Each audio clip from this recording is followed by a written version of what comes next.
On est allé se faire un petit café pour ce matin. Et salut! Un guide armaché, je crois. Allô? Il veut du café peut-être, JF. Ah, je veux que ça en avoir. Hey, yeah. Malade!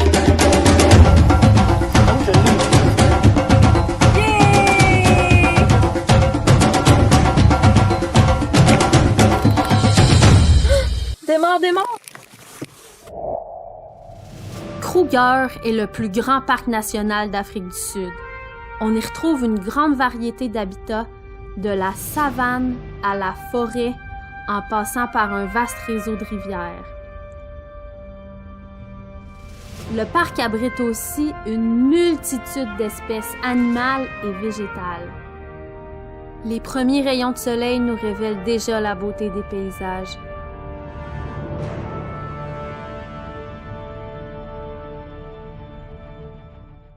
Comment décrirais-tu l'odeur? Ça sent le zoo. Ça sent le zoo, hein? Ça sent la crotte. Ouais, ça sent vraiment. Ben, c'est particulier, là. Genre de fumier. Pareil comme quand tu visites le jardin zoologique, la même odeur. Mais juste pour vous dire à quel point c'est rempli d'animaux, là, je suis pas sûre qu'on le voit, mais c'est plein de traces. Là, ça, c'est des traces d'hippopotames. Il y en a partout. À un tel point que ça sent fort.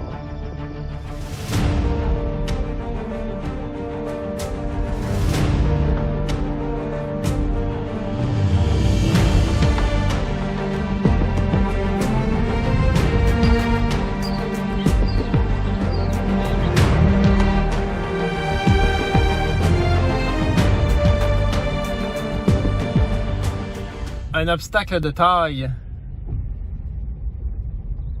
Ah, salut Madame Gérard. Oh, elle est grande.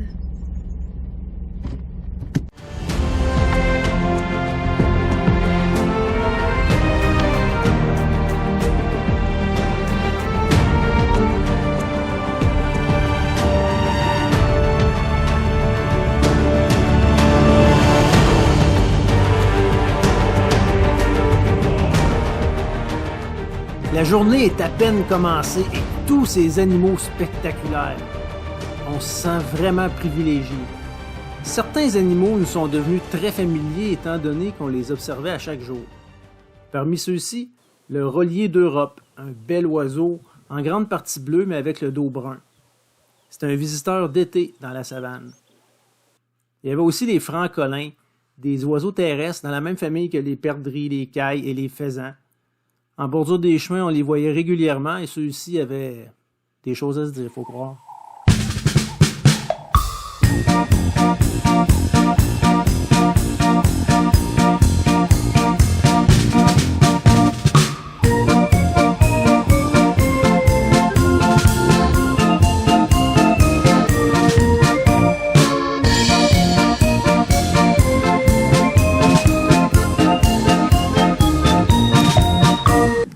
Pendant notre séjour à Kruger, ben, on dîne dans des aires de pique-nique qui sont aménagées comme celle-ci.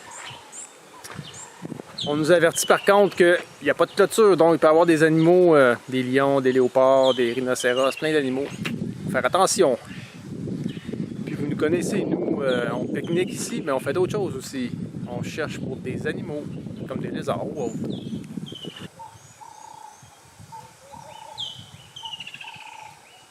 Qu'est-ce que tu as vu? J'ai vu un 5 arboricole. Tu sais, avec les lignes, là. Ah oui, Il est là. Ben, il est 5 dans rayés l'arbre. d'Afrique. Parce que je cherche des serpents dans les arbres. Ah. Le lézard que vous voyez là, c'est le 5 rayé d'Afrique. Un lézard qui est vraiment commun. On le trouve presque partout dans les campements et les aires de pique-nique ici. Une vingtaine de centimètres de longueur, facile à reconnaître, il est foncé, 2 belles rayures pâles sur le dos. Puis ce qui est particulier, c'est que c'est un 5 qui est arboricole. On connaît beaucoup les espèces de 5 qui sont terrestres, et celui-ci est arboricole. Donc il grimpe sur les roches, sur les pierres, puis il se nourrit d'insectes. C'est un beau petit lézard. Je ne sais pas s'il est facile à attraper par contre. Assez difficile.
On est entouré d'éléphants. Il y en a partout. On sait plus où aller. C'est eux. Les éléphants d'Afrique pèsent jusqu'à 6 tonnes. Ce sont les plus gros mammifères terrestres au monde. En 2011, le parc Kruger en contenait 14 000, soit le double de la population d'éléphants de 1980. Mais la présence de ces mastodontes n'est pas sans impact. Les éléphants mangent une énorme quantité de nourriture, soit environ 5% de leur masse corporelle par jour. Notre excursion nous amène à traverser une rivière. Et attention, c'est dans cette rivière qu'on aperçoit un autre géant.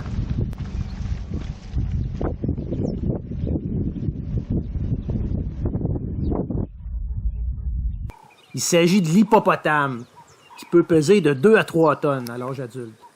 Les hippopotames passent la majeure partie de leur temps dans l'eau, mais il n'est pas rare de les voir brouter à l'extérieur, surtout pendant la nuit, parce qu'ils sont végétariens. L'hippopotame a l'air bien cute comme ça, mais attention, c'est un animal qui est très dangereux.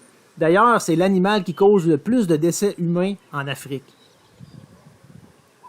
Ils font caca, hein, j'ai vu des fois.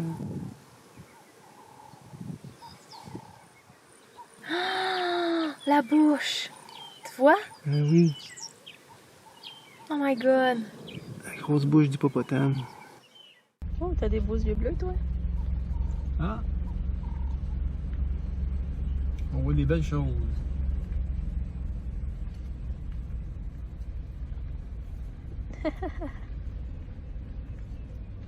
Des impalas, il y en a partout. On s'est arrêté dans un camp pour s'acheter quelque chose à boire et quelque chose à manger. Et on a vu une autre sorte de biltong. Qu'est-ce que c'est? C'est de l'impala. Donc, l'impala, c'est l'antilope qu'on voit souvent, là, qui a à peu près les mêmes couleurs que notre cerf de Virginie au Québec. Là. On goûte? On goûte certains. On s'est fait avoir, c'est seulement 70% impala. Merde. Ah, le bon vieux chevreuil, c'est moi ça. C'est bon? Wow! Pas épicé. Donc on vous recommande fortement l'impala si vous savez pas quoi faire vendredi soir. Une bonne fondue à l'impala. Un autre prédateur d'impala croise notre chemin. Et non, ce n'est pas une hyène. Suivons-le pour en apprendre plus sur cet animal. Les lycaons vivent en meute, dirigés par un couple dominant. Leur technique de chasse? Poursuivre leur proie jusqu'à l'épuisement. Ils peuvent même dévorer leur proie alors qu'elle est encore vivante. Difficile à croire quand on les voit coucher comme ça.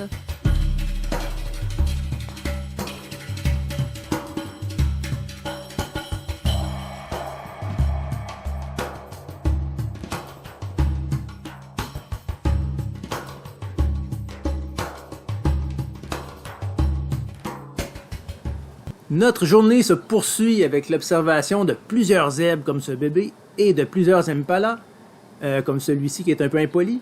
Donc ce sont parmi les grands mammifères les plus communs au parc Kruger, plusieurs dizaines de milliers d'individus. Les zèbres sont des animaux au comportement souvent agressif. On les voit ici en train de repousser le groupe d'impalas. Nous, il faut surveiller l'heure parce qu'à 18h30, il faut être revenu au campement. Les barrières ferment. Dans le parc Kruger, des fois, on avance moins vite qu'on voudrait à cause des éléphants qui nous bloquent le chemin. Par contre, il y a d'autres fois où on va plus vite à cause des éléphants.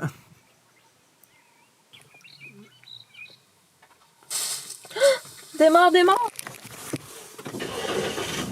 Oh! Fait qu'on est au campement Chingwedzi.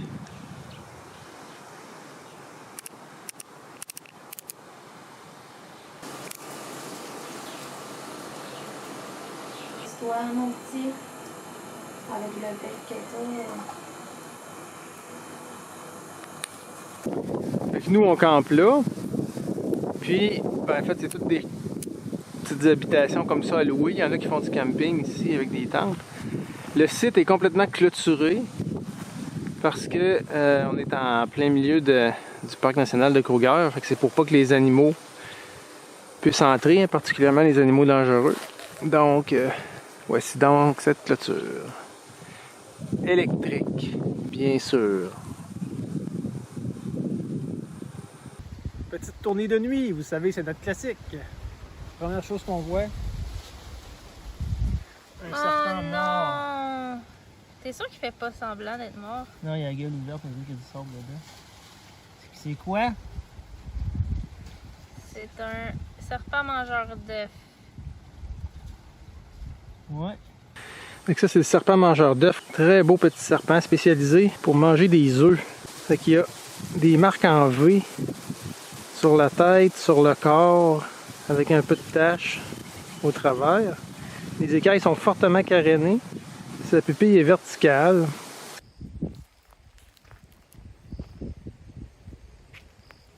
Ah, il y a un gros coléo. C'est peut-être un bousier.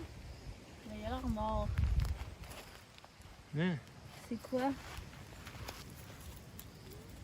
Ah, il est mort. Ouais, effectivement, un bousier. Il est tout séché, on dirait une momie. Hey, j'étais en feu, j'arrête pas de trouver plein d'affaires. Hop là, Hop c'est là. plus que sec. Hein? Ouais, t'es en feu, Myriam. On fire. Check la fourmi à côté, mon dieu. Les carabes sont tous des prédateurs. Oh, c'est mandibule. On dirait qu'il y a des doubles mandibules. Comment on dirait que c'est des. Oh mon dieu, Seigneur, que c'est. C'est l'Afrique, tout est démesuré en Afrique. Oh mon dieu. Surprise? Hey, c'est fou son odeur. Ça sent. C'est comme du piment fort en spray. Pepper spray. Ah, je te jure. On peut-tu le voir de dos? Ah non, hein? Ah non, mais il va te Si je mordre. le dis, une il est capable de me mordre. Ouais, il va plier. Il est tout segmenté, je suis sûre qu'il plie. Ouais, non, laisse faire. Avec la grosseur de mandibule, là, je me ferais pas mordre si j'étais toi, Jeff. On vient de trouver un insecte, on dirait qu'il y a une robe de balle, il est full beau. Wow! Est-ce que tu sais c'est quoi? Merci de pas t'être sauvé.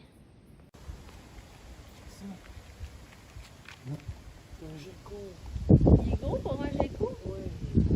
Ah, il est beau, on dirait comme un mutant entre un gecko toqué puis. Oups, là! C'est beau, hein? Ouais. Ah, Il est sur ton sac! Là, le problème, c'est qu'il faudrait que. C'est ma main gauche. Ah, il a sorti sa langue.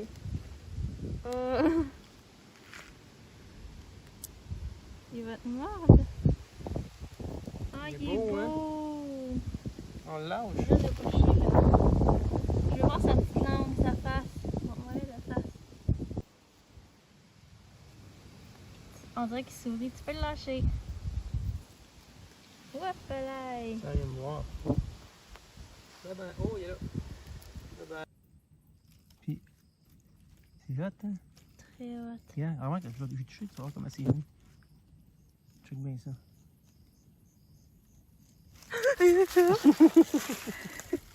On a trouvé un solifuge. JF, il est full content depuis qu'il est jeune qu'il veut voir ça. Incroyable. Petit Jean-François, il est content. Petit Jean-François est heureux. Regardez, regardez. Exactement là. C'est pas extraordinaire. C'est un mélange, on dirait, entre une araignée et un scorpion. Mais ça mord, hein? Ça mord, mais c'est pas venimeux. Ok. Il n'y a pas de venin. Fait que le pire que ça fait, c'est que ça fait aïe aïe, mais Tu vas pas mourir. non. Ouh, il est pas content, là. Ah, mais c'est quand même très, très. Vigoureux. Oh mon dieu! Populaire. Ça se tourne! Mets ton plat pour qu'elle rentre dedans.